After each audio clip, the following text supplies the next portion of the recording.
Santo do dia, 8 de agosto. São Domingos de Gusmão, fundador da Ordem dos Dominicanos.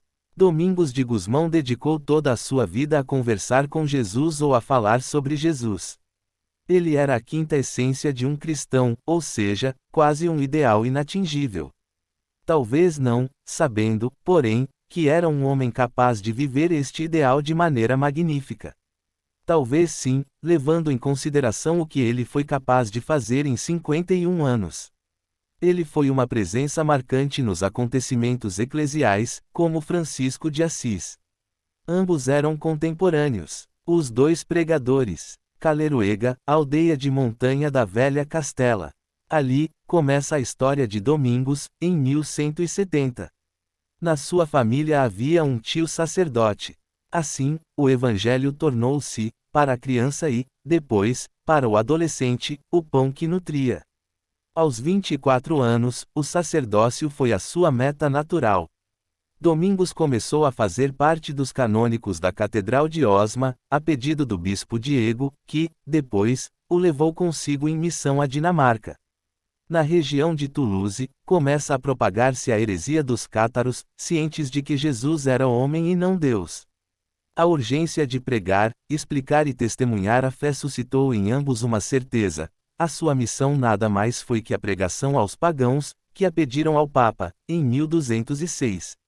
Homem do encontro. O Papa Inocêncio III concordou com a missão, mas não sobre os destinatários.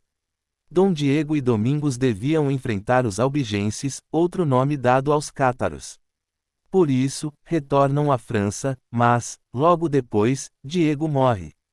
Domingos de Gusmão permaneceu sozinho para enfrentar o ímpeto da heresia, mas o fez com paixão, mediante encontros, exortações, debates em público e em particular.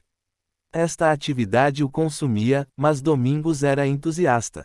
Ele não a enfrentou como um doutor pedante. Pelo contrário, o seu olhar, seu modo de ser sempre afável, a coerência entre o que dizia e o que fazia, despertava respeito e simpatia, reduzindo as distâncias dos adversários. Assim, passam os anos, mas o cenário muda, em 1215. Carinhoso como uma mãe, forte como um diamante. Naquele ano, realizou-se em Roma o quarto concílio de Latrão, do qual Domingos participou com Dom Folco, bispo de Toulouse. A ocasião era propícia para apresentar ao Papa Honório III seu projeto, que havia tomado forma. Há muito tempo, diversas pessoas, fascinadas pelo seu ideal, uniram-se a Domingos, vindas de várias partes da Europa, muitas delas eram jovens talentos. Em 22 de dezembro de 1217, chegou o placete de Honório III, que aprovava o nascimento da Ordem dos Frades Pregadores.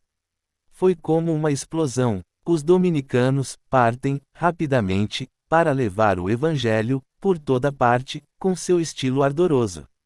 Para Domingos, foi a última etapa, que culminou em 6 de agosto de 1221, quando faleceu, circundado pelos seus frades, no amadíssimo convento de Bolonha. Há apenas 13 anos da sua morte, Gregório IX, que o havia conhecido pessoalmente, o proclamou santo. Este homem foi elevado acima das montanhas de Castela. Seu grande co-irmão, Lacordaire, disse: ele foi carinhoso como uma mãe, mas forte como um diamante. Fonte: Vatican News.